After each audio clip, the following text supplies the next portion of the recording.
Hi, Jeffrey. Hello, Mother Owl. How are you this evening? Oh, I'm doing well. It's sunny. It's a beautiful day out. I'm looking at all the wonderful blooms that are on the trees. Gorgeous Yes, out. it's a wonderful time of year. It's kind of interesting because um, I'm really understanding what happens during winter and spring now that the trees is like, oh yeah, this is what I missed. I get it. But it's funny. Sometimes you don't really feel it until you feel it, right? And you can kind of in your mind's eye know what it's like when the flowers come and the trees come, but when they're actually there, and some of those trees have been so magnificent, and watching them, and every year, it's the magnolia, and then it's the this one and that one, and lilacs are my favorite time. It's like, oh, look at the lilacs, look at that. So yeah, I think we're getting there. We're getting there. Well, there's a bunch around here. I've seen a lot of lilacs full bloom. Yeah, yeah, I love them. Reminds me of my late mother. She always loved them, and would say, "Oh, if you ever see any, I would love some." And I remember when we lived in Ottawa, we sort of poached some some lilacs from the experimental farm, and she was so happy. And it's like, okay, it was worth the risk to take them. So yeah, they're very very pretty, and as you and I were talking before we went live, although that energy is there, there's still a little bit of bumpy road that we're all going through with the energy on the planet these days. Oh yes, that roller coaster, and it's not a slow moving roller coaster. It's up and woo, as we were Yeah, and talking and about.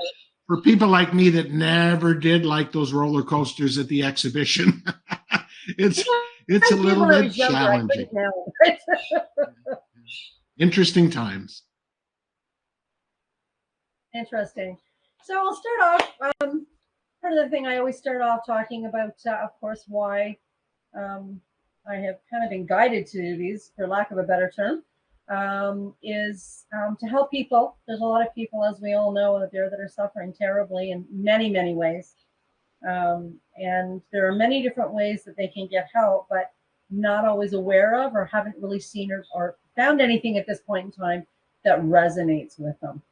So that's kind of the thing I'm doing. And it's nice because if people want to go back and look at different services that people hold and they go, oh, I'm kind of curious about that, they can go back to a replay. They can go back and see, what that service is in order to help people or to help themselves. So that's kind of what I'm doing. That's why we're doing it. And it's fabulous. I have watched all of your episodes, and it's really great because what these healing modalities offer, you can't read about it. I mean, you pretty well have to sense it. You have to feel the practitioner, and so it's so valuable.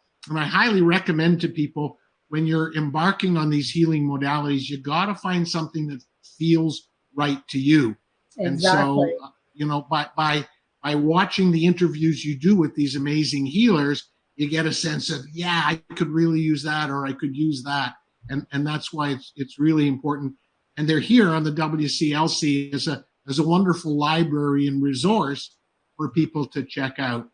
And I'm always a big fan of letting your intuition guide you to the healer of your choice, or of the universe's choice, maybe, eh? Well, that's kind of what I tell. So, that's basically what I tell a lot of my clients. People that come to me for whatever, whether it be shamanic medicine work, whatever. I always tell them, this isn't like a business world out there where it's Loblaws versus A&P or whatever. If you reach out to me, you're looking for a referral. Please understand, I will not be offended if you don't come to me, because maybe I'm not that energetic fit for you. Maybe there's that somebody else, or there's that something else that somebody else does that is better fit, like you said, right? So that's something that most people need to understand, and they kind of go, really? I'm like, yeah, there's no competition here. It's not about competition. Mm-hmm, mm-hmm. Absolutely, absolutely. So we have Jeffrey here, who is the founder of our WCLC, and many other things, which we'll talk about as we get going. Um, So Jeffrey is a Toronto-based spiritual life coach. He's a channeler, an energy intuitive, a teacher, a nature and travel photographer. And his mission here at this point in time, in this lifetime, is to help shift consciousness of the planet, which is something, of course, we're all working on doing at this point. We really want to see things come to a much more lighter energy that surrounds us. So one person at a time. That's what it takes. He works with clients one-on-one, leads group sessions, shares his love and wisdom through videos, podcasts. He's got his oracle cards coming up. He's written a book. There's so many things that Jeffrey does. I don't know that everybody understands how much he's done, but there is a lot. And he loves capturing all the natural beauty of the world around us, because he does a lot of absolutely stunning photographs, which he posts a lot of, and they're absolutely, I just love when you share those. Thank you. I love sharing them. Yeah, beautiful. So Jeffrey, what do you do? As you're reading all of that, you say that I've done a lot, but that's because I'm an old guy. You're not that much older than me. Yeah, well, it feels that way. You stay young, but I guess I'm getting old. And one of the greatest pleasures for me is a do-over, because it's like I had two lives in one. For the first 50 years, I was in the family business. I dropped out of university after second year, and at 21, I went into the family business. And it's kind of interesting when I work with people who were very determined and wanting to get ahead. And I now talk to them, and it's like, you may want to reconsider that life because it's not sustainable. And so, the life that I'm living now just feels so different. And I really hope for everyone that they can have that opportunity to wake up at some time in their life. And I must say, I'm in awe of the people that are doing this at younger ages, in their 20s, their 30s, their 40s. It's like I can't believe how they're waking up so early, and I think it's really fantastic. And quickly, as we were talking about it, we're talking people that are coming to me and doing medicine work. We're talking 20 to 30, and they're already bypassing me almost. I'm like, holy Moses! The depth of the waking up is absolutely. Hi, Sue. I just want to let you know we see you there. I did type in say hello, but I just wanted to say hi to you. Thanks for joining us. Yeah, thanks, Sue. So maybe tell us a little bit, Jeffrey, how things were before and how things came to be. Well, as I said, I went into the family business at 21, and I never really realized why I did until I began my journey of self-discovery. And what I realized is I wanted my father to recognize me and love me, and the only thing he seemed to care about was the family business. And it's kind of interesting how sometimes unconsciously we do those things. And so for me, it was a given that you just do the things that he likes, and maybe he'll pay attention to you. And so very unconsciously, as I mentioned, I dropped out of university after second year, and it was like, okay, I'm going to succeed. I'm going to build this business. And I did. I did not have any spiritual beliefs. I believe my wife had more than I did. I was brought up in the Jewish religion, and so I guess you could say I was secularly Jewish, and I was aware of the traditions. There was something that, as I look back, that drew me to the deeper energy of it. But I think I was put off by the rules and regulations of the religion. So I never could really figure that out. But there was a little bit of a tingling within. And it's kind of fascinating as we look back in our life, things make a lot more sense, looking in the rear view mirror. And I highly encourage people. Sometimes we have a lot of personal history traumas, and we don't want to look back. But as you embark on your journey, I think if you look back, you'll be able to reinterpret them. Mm-hmm. So I have done a lot of personal healing. And I can look back on those things saying, oh, okay, I get where the universe was taking me. At the age of 50, I had some health issues. One of our sons had a health issue. I had succeeded, reasonably well financially. I was married, had a family of 3 wonderful children. But there was this tingling inside of me that said, there must be more to life than this. Uh-huh. And thus began the journey. And I read a couple of books. One of the human resources consultant that we had hired at the business gave me a couple of books. He was into personal development. I was starting to, once again, looking back, I could realize that I was starting to read business books, leadership books. So there was a little bit of a quest for personal development, but I didn't quite understand it. I thought it was in the business area.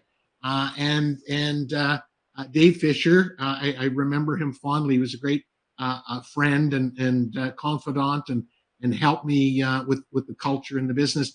Gave me a couple books. I read them, and it's like, wow, my jaw dropped. I came back. I was on vacation. I came back. I looked up the author. I saw he was doing a workshop. It was Robin Sharma, who has become more, I think, of a motivational speaker. But at the time, that was what I needed as I sort of moved from business into more of spirituality.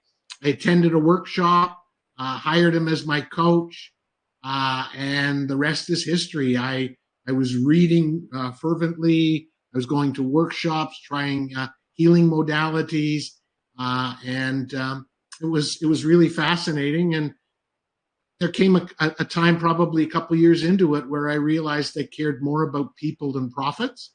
I will say that now, close to 20 years later, I'm still working on healing the wounds of business, because as practitioners, as healers, we have to be in business.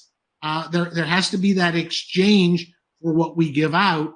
But I was so wounded by the business world that I'm still healing, and I thought I could get away with avoiding it for this lifetime, but the universe had something else in store. And now that that we're working on the Wisdom Circle Learning Community, we've got to create revenue, because I want to build something. I want to build this sacred space. I want to help people like you who've done a phenomenal job as a wisdom share here, and all of the members. And it's like, we've got to do something. And it's like, all right, Jeffrey, you better figure out how you're going to bring in the money to build this, because, your wife's not going to let you use the retirement fund.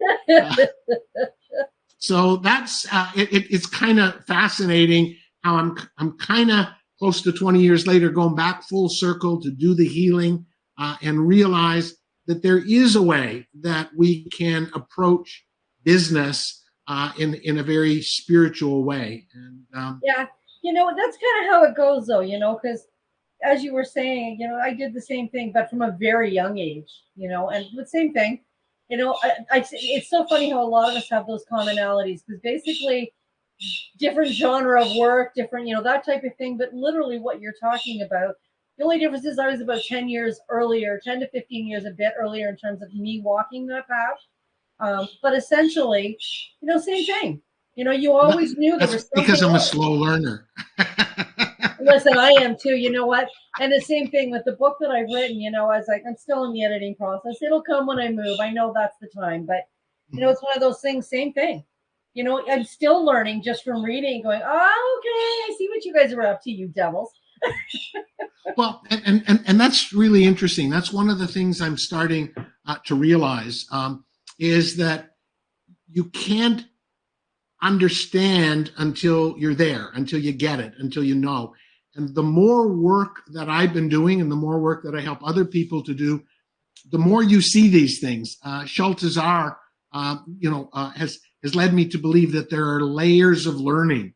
And so we read, and as I mentioned early in my journey of self-discovery and my awakening, I was a fervent reader. I was reading 50, 60 books a year, listening to audios.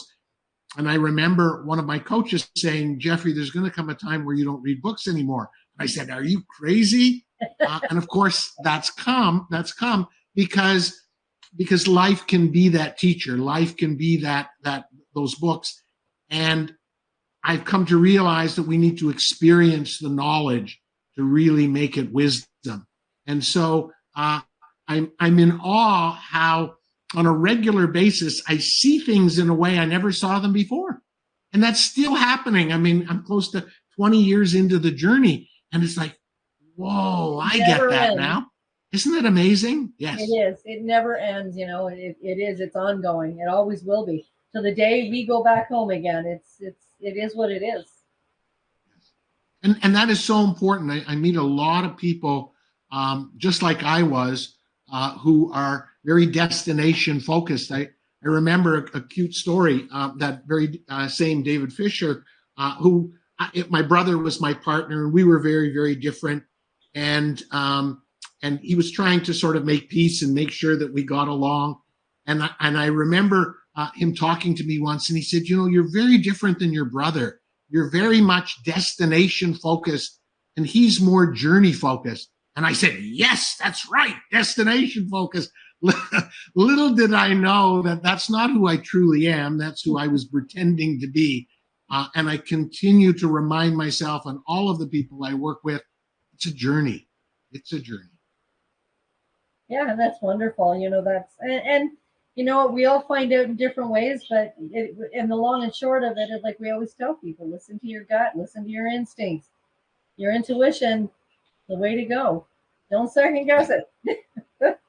Right. And that is very difficult because, sometimes it's not as clear. I do a lot of discovery calls. I love doing discovery calls. It's my way of learning. As I said, life is my teacher and life is my teachings, as Gandhi said. And that intuition, we don't really know how it works. And so some people really take it very literally when they believe the universe tells them something. Others are really not sure, and they go through that whole process of do I believe that or do I not believe that? And so, I always say that it's important to build your own relationship with the unseen world, because all of us interact with that guidance in a different way. And so you got to find your sweet spot, and you got to find your way that it makes sense to you. I'm going to welcome Karuna is with us as well. She has a question, Jeffrey. Can you clarify what business wounds you are referring to?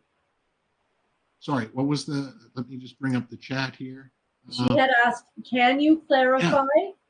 Yeah. Yes, beautiful question. Thank you. Thank you, Karuna. And thank you for sharing your story here on the Wisdom Circle Learning Community. I haven't had a chance to comment on it yet, but thank you for that. The business wounds were really from the person I was taught to be. Very, as I said, destination focused, very goal oriented, very driven.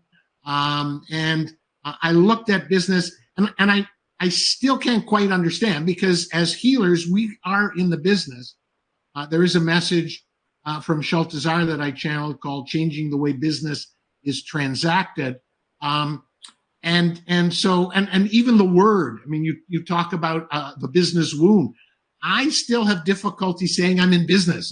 I'll call it a practice. I'll call it something else, but I don't want to call it that, because the business wounds were what I related to my stress, my struggle. I had gastrointestinal issues. I used to have to get hypnosis tapes to fall asleep at night. So it represented, I had a lot of material benefits from being in business, but I had a lot of personal wounding because of it. A lot of stress, strain, struggle. Wasn't a very good father. Wasn't a great partner, because I thought my job was to provide. And so, I would be working 60, 70 hours a week, because that's what I thought I was supposed to do. There was one time in my life where I believed the person with the most thoughts wins the game. So when I would get up in the morning and hit the shower, it's like, turn that brain on and start thinking, and it's like, It's just the opposite now. So those are some of the wounds that I'm trying to heal, is slow down the mind, not to be so driven, not to be so determined, not to be so obsessive, to surrender, not to control as much. But the reality is that we are all in business because we all live in this material world, where, you know, money is part of the game, right? You know, Mother Owl, you're looking for a new place. It's like, yeah, it would be a lot easier if I didn't have to worry about what they're charging for rent. You know, I could pick the ideal spot. I could do so much more for the universe. I could, you know, have more healing clients. There's so much more you couldn't do. But the reality is, we live in this world where there is an exchange called money, and that's business, For right? now. Right, for now, right? Yeah. I don't know if I'll live to see it change. I know a lot of things are changing very rapidly. So I'm not too sure either. Yeah, but Karuna, that's what I'm talking about. Is you know, as I mentioned, I took a lot of my beliefs and I changed them 180 degrees from when I was in business, and the business one is a little bit difficult. I'm struggling a little bit more how I can change the paradigm within the societal norms, how it operates. And so, you know, one example, when I began my healing practice, my coaching, I would do trades. You know, a lot of healers do trades, and I would do trades, and then that didn't feel right because somewhere in there, you know, I thought that the trade wasn't an equal flow of energy, and so for a long time I didn't do it. And then I altered, you know, the rate I charge, and I would do different packages, and you know, the marketers would tell you to do it one way, and it's like I don't feel comfortable with that. You know, even to this day, my son, who's helping me out with my marketing, says, you know, at the end of a discovery call, you have to give your offerings. You have to tell them about what you offer. It's like, no, it's just like, I'll send you an email. If you're interested in working, yeah, if you're interested in working with me, fine. I'm not going to sell my services. So sure enough, a few weeks ago, someone really wanted my coaching services and wanted to know if I'd be interested in an exchange. And right away, you know, because I had experienced that in the past, I sort of pulled away. And then I thought about it and said, well, maybe it's time to give it another chance. And all of a sudden, I have 2 or 3 people that I'm going to be doing a trade with that are going to help out in the Wisdom Circle learning community. So I think it's important to be open. You know, another one of those business wounds is that there's a certain structure and a certain way of doing it, and being intuitive and realizing that things are always changing and evolving and transforming. I don't want to run my business with that structure. I want it to be loose. I want it to be flowing. Just because I did it that way 6 months ago doesn't mean I have to do it that way this time. And there's a lot of pressure. There's a lot of pressure because as healers, our talent is not necessarily the world of business. Our talent, our gift is healing. And sometimes business is a little bit foreign. So how do we do business, you know, when we're healers at heart? And I say we've got to break the paradigms that we were taught about business. Yeah, and I totally understand that we have a lot in common that way, because that's one of those things my son says, I don't want to grow up and have to work 7 days a week. And then I say, well, you don't have to. Essentially, we're not supposed to do that. But, you know, doing what I do, it's one of those things that it's not work. Now, sometimes there are some things I do, you know, I got to go, okay, you know what, I'll do it later. So I'm in the same boat. I was raised with a father who was all about, you're going to make a living, you got to work, you got to do what it is to take it. You got to, you know, da-da-da-da-da. So, you know, it is, when you spend a good chunk of your life doing that, it's something you got to, every now and then, you just got to reel yourself back in. Well, you know, it's interesting, and it does take courage, because the last couple of days, my gastro issues have been bubbling up a little bit, and I have lots of things that I could be doing, but I just don't feel like doing them. So I had to sit with the guilt of just taking it easy and not pushing myself, because there's lots of things. And it's kind of interesting, because even the things that are on my list, so to speak, right? And I don't even like to call it a list because I don't have a list, but on my mystical to-do list, I love them. I love them. The Schultezar Oracle cards, developing a course. It's not like I don't want to do them, but sometimes you just don't have the energy to do it, even though it's things you love. And I think it's important to let go of that old energy that we have to do it, right? I mean, even though, and I'm sure you could relate to that, we love generally what we do, but sometimes we're just not in the mood to do it. No, and that's that's the time when you, and I have done it before. If something's going on or I'm a little off, in one direction, especially with all the work that I do is directly with channeling the universe and doing the work that I do that way in many different ways. So it's one of those things where you have to honor not only the person that's coming to you, but you got to honor yourself too. You just got to realize, what? No, I need this time, short and sweet, but I need a little bit of time right now. And sometimes you just have to step back. Yeah, absolutely, absolutely. And I always like to declare to the people I'm working with when I'm not on my game, and they some of them, it's really kind of interesting. They said, well, what are you talking about? I think you're doing a good job. And I said, well, I'm glad you feel I am, but I don't. So I want to tell you where I'm coming from. I'm not apologizing. I'm just acknowledging the fact that I'm going to do the best I can. I love Don Miguel Ruiz's fourth agreement: always do your best, and it changes depending on the circumstances. And I kind of really love it when I show up in a coaching call, even though I don't feel like it, and the ego is telling you, oh, you're not going to do a very good job, and I let go. And maybe it doesn't feel as great for me, but when we are living our gift, when we are in and tapping in to our innate gift that we were given by the source, even when we're not on our game, we're pretty good. We're really good. Yes, no, I agree. I totally agree with that. Karuna also said there are a lot of planetary influences that affect our energies and our passions. So yes, most definitely. Yeah, and I just want to comment on that. That's a great point, Karuna. One of the things that I found, in the work I do, is I get to talk to people.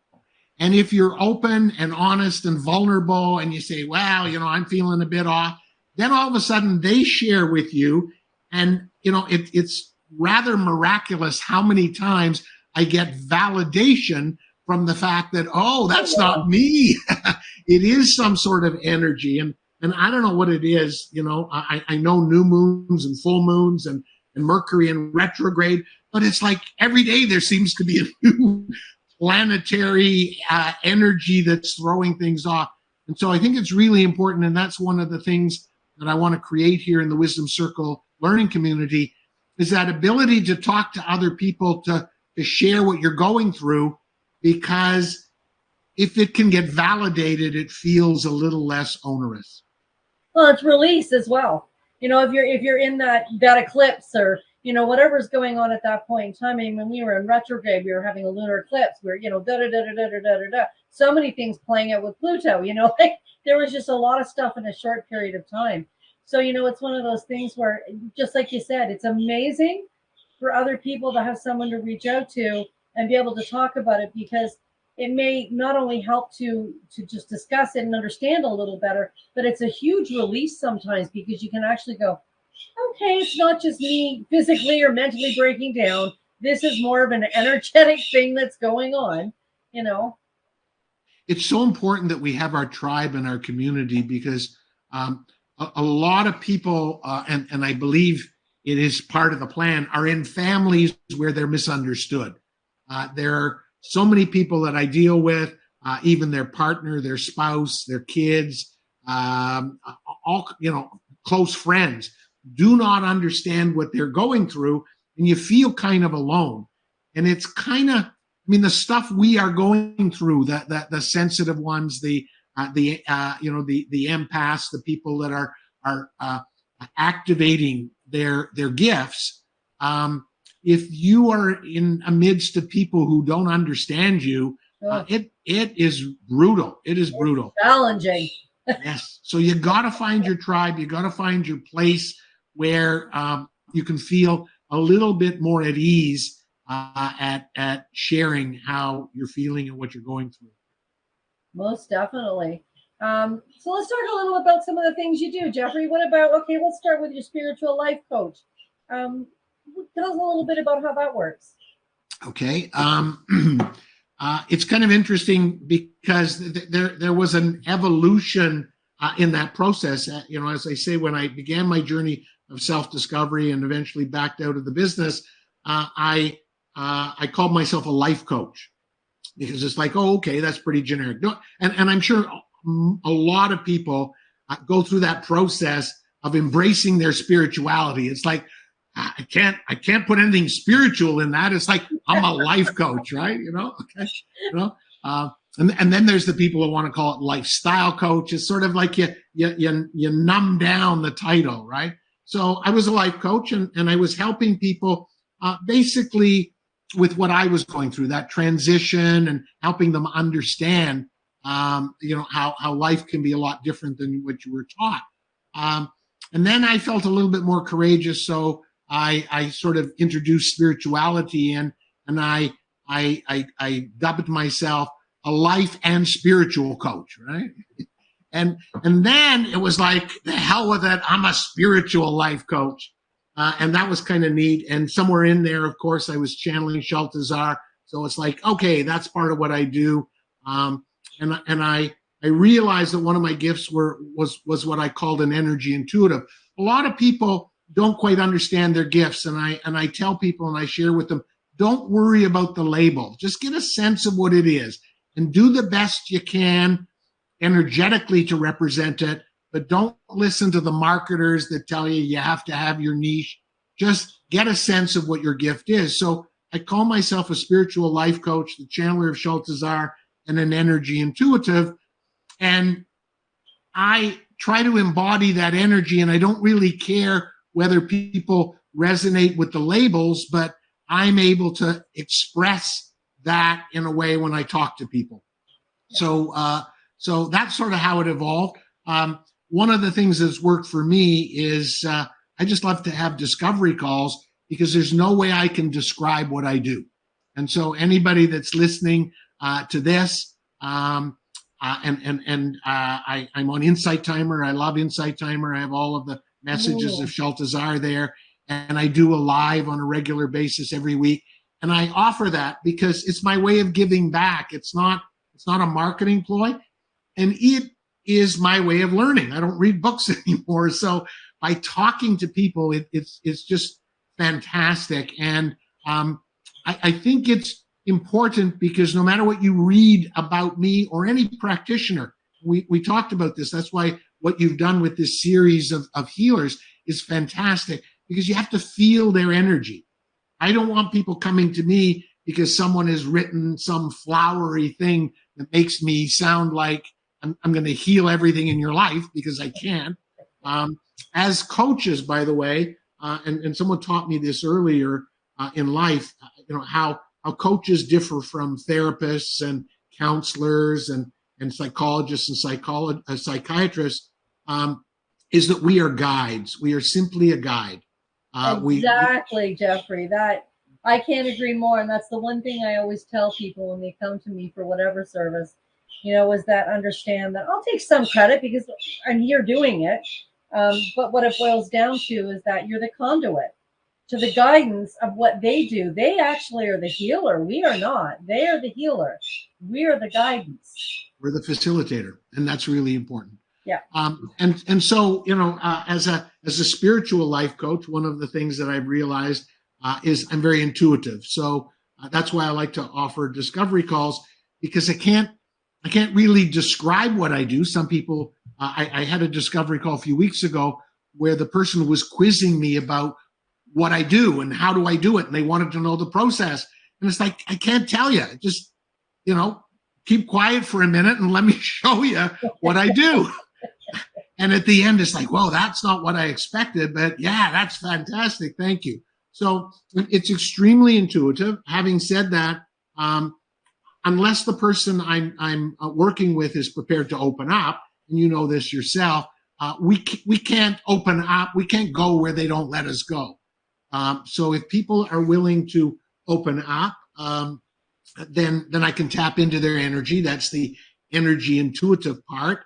And often, Sheltazar comes through and helps me, on my coaching and what I'm doing. A phrase came up recently, and it was validated because I heard someone else use the exact same phrase, and I knew that the universe was trying to tell me something, and that's practical spirituality. And it's kind of interesting because it does sort of bring that spiritual life coach, because there are people that will teach you how to connect with your divinity, and they're very, very much the spiritual coach. And I'm that spiritual life coach where I will bring the spiritual principles. I'll bring the wisdom of Sheltazar that I've been so privileged to bring through me and to share with other people. How does that apply to your business? Sorry, fooling around with my crystals, getting a little excited. How does that apply to family relationships? How does it apply to career? Because what good is that spiritual wisdom if it can't help us in our human journey? So that's something that I'm kind of getting a sense of what I do. I think as all healers, we know what we do. It's probably more difficult to describe it than it is to do it.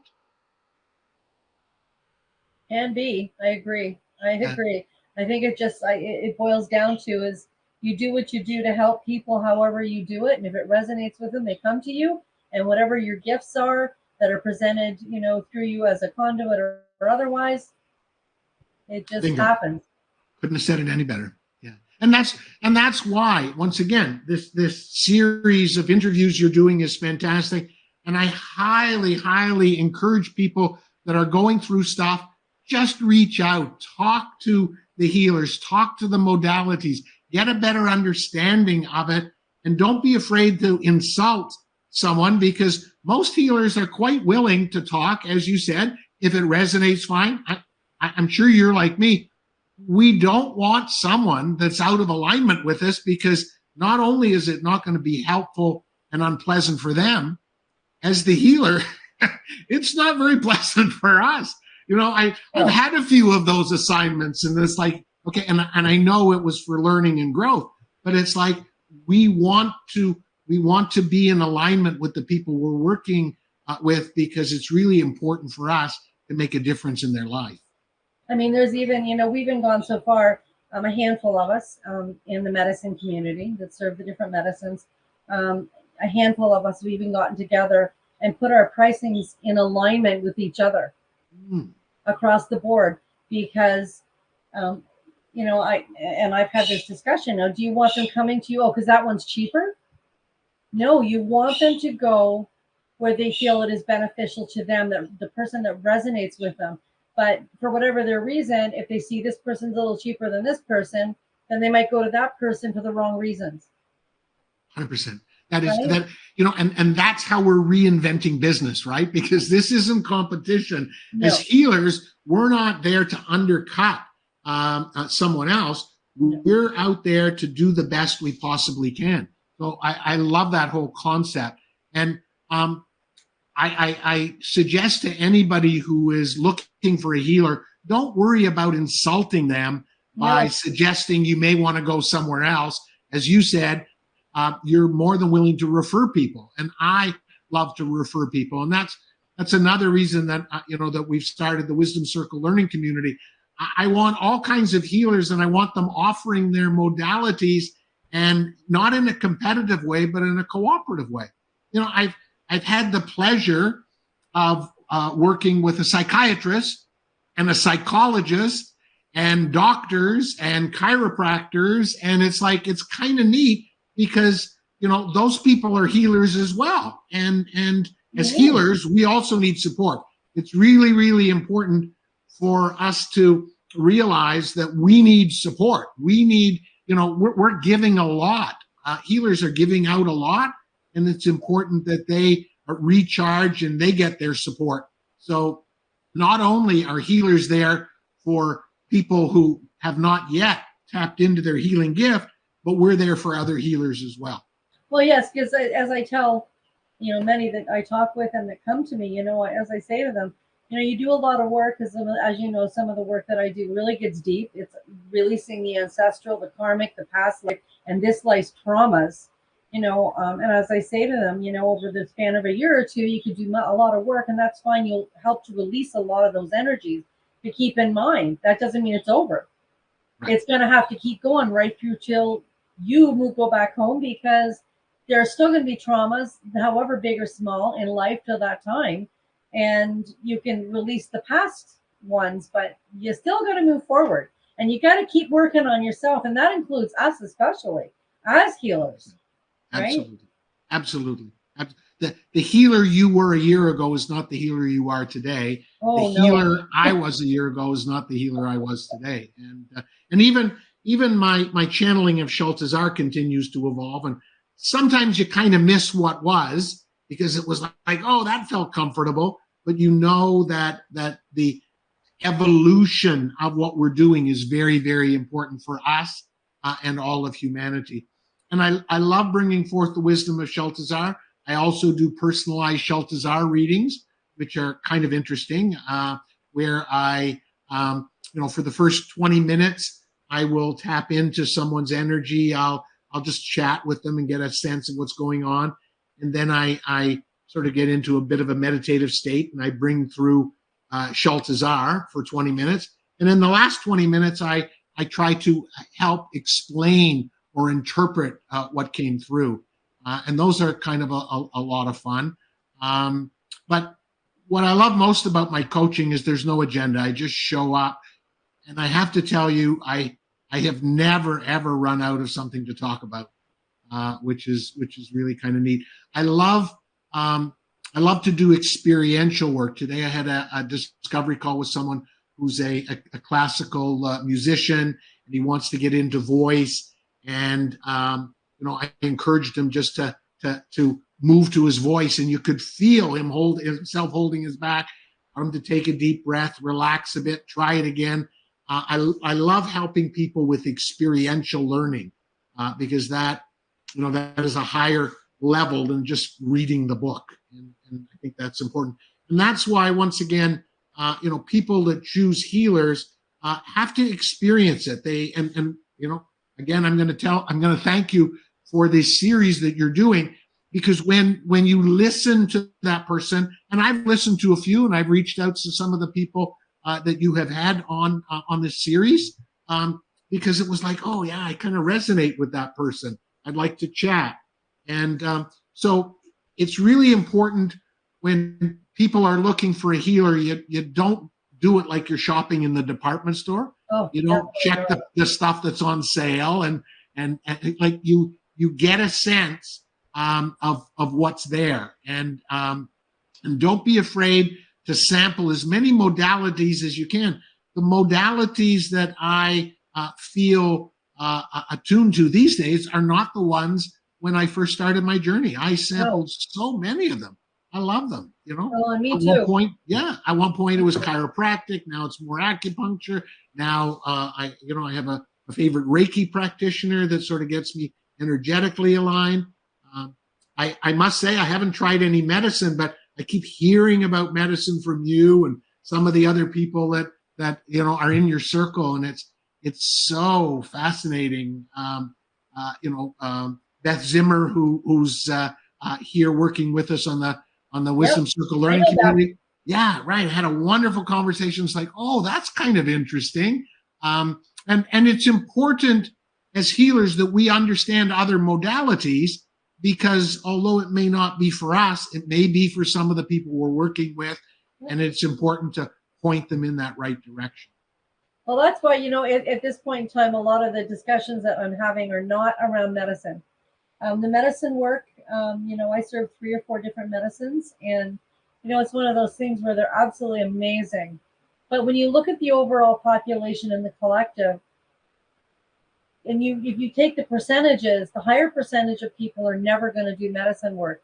Not only because number one, they may not believe in it. Number two, they may be very anxious because they don't know what to expect. But number three, there are also some medicines that, depending on the illness, especially with mental illness, that is just it's a no go. It's not even an option. Right. So, and because of the percentage of people or the population, the higher percentage of the population are more of the people that we need to reach out to understand what is out there. That, I'm getting a lot of people commenting right now when they talk to me about doing some work with me. Oh, I went to the doctor. Oh, the CT scan wasn't showing it. The MRI, they're all saying nothing's wrong with me. Well, it's not that there's something wrong with you, but you have a lot of energies you need to release. There are different things, right? So here's the different things we can do. So it's one of those things where, that's happening a lot. And a lot of them aren't necessarily going to like the medicine work. So that's why my guidance has been to get deeper with the many varieties. And geez, Jeffrey, you know what? I thought I knew a lot of them or a good chunk of them. I don't know anything. When I see what all these people, the vastness of healings and modalities that are out there right now, it's amazing. It's crazy, but it's amazing. Yes, it is. And as you're talking, it reminded me. I'm of an older generation, and growing up, there was it was a given that we respected the medical practitioners. Like the doctor was the be all and end all, and you didn't challenge the doctor. And it's really important that and I don't know, what we want to call ourselves, new age healers. Forget about the jargon. Okay, I'm not very good at the jargon, but we have to approach this healing in a different way than we did before. You don't. Even today, people, they go to the doctor, they'll read on the internet what their condition is. The way that these new age healers, these modalities operate is you can't read about it. You can't necessarily, it has to resonate. And a good healer will not try to make themselves feel like they know more than you. They're out there offering, right? And so it's really, really important to look at it a little bit differently. Like I say, when I was growing up, my mother taught you go to the doctor, and what the doctor says is right. Oh, me too. Yeah, Me young too. people My today. grandparents had a doctor of like 30 years. So Yeah, yeah, and young people today question it, but don't question it from a place of fear. Question it from a place of inquisitiveness. Play with it. Find the modality that works for you, because there's a certain resonance. Like, I'm not for everyone, but for the ones that I'm in alignment with, I truly believe that I can help them. And if it doesn't work, then move on. And it's really, really important not to put yourself down and put the healer up here. I would suggest that everybody out there is capable of being a healer. And we are drafting the light worker army, aren't we, Mother Owl? We are looking for recruits, because there are close to 8 billion people on the planet. And Sheltazar has led me to believe that implanted in your DNA is a gift, is something that you have that is very special, that is unique to you. And if you can activate it, then you can help other people as well. And that doesn't necessarily have to be, more of a traditional healing arts. It could be, I come across a lot of young people who are into IT. Well, IT can help us do what we're doing. It's IT that allows us to be here. It's IT that is, the circle platform that we're here on. So don't sell yourself short as being a healer, but go to a healer to help you work through the blocks so that you can tap in to your own miracles. That's one of the things that I have a lot of conversations around, is that we all have something we're here to do. It doesn't mean we're healers. We all have something on this planet that we've come to do. But we still have to heal ourselves. Everybody still has to continue healing themselves in order to rectify what we're seeing out in the collective right now. So, I mean, that's a job of all of us. We need to be responsible, and we need to clean, clear, cleanse, whatever we need to do. But in essence, whether it's like you said, IT, whether it's healing, whether it's whatever, the many different things, the millions of things that are being done around the world, we all have a place in what we came here to do. One of the things, there are a lot of things that I work with people on. A few of them that come to mind, a couple, is helping people get in touch with their emotions. And this is from a guy who, up until 50, was taught that as a male, you're strong, you keep your feelings to yourself. Oh, I hate that. Oh, I know. Sensitivity is a weakness. And now I'm the poster boy for helping men and women to connect to their feelings. Sheltazar has taught me that feelings are truth. And so it is so very, very important, especially with what we're going through in the world. Sheltazar leads me to believe we're in the energy of the great potential for change, where no change is not an option. So COVID, financial problems, political problems, environmental issues, that's all the stirring up so that we can let go of the emotional trauma that we've been holding on to. So one thing that I really, really work with people on, and I'm a big fan of, is get in touch with your feelings, get in touch with your emotions. And the second one is I really feel that we're in a planetary shift to more of the feminine energy. I have to tell you, women, you guys got it right. There was a mistake. We let the men run the planet. That was a big, big mistake. We never should have let us be in charge. You never should have let us be in charge. I don't know if it was a matter of letting for many years, yeah, centuries ago. I don't think there was a letting allowed. No, we took it. We took it. I was being nice. Right? I know you were. You're being facetious. No, it's kind of interesting. I heard this a long time ago, and it truly resonates with me that, at the beginnings, spirituality was led by women. And it was hijacked. Yeah, right, exactly. And so the other thing that I'm a strong believer in, and that I help people do, is get back in balance with their masculine and feminine, their yin and yang energy. I say to people, in my early days up till 50, I was probably 80, 90% yang, 10 or 20% yin.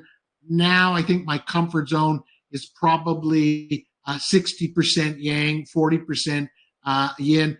And when I'm coaching, it's probably 80% yin, 80% feminine energy, because that intuitive energy is very, very feminine. And so I really believe that part of what we're on is this worldwide shift to rebalance and to bring more feminine energy into the world, into the planet. So I thank people like you who knew all along. And I remember when I began my journey, and I used to attend a lot of Hay House conferences.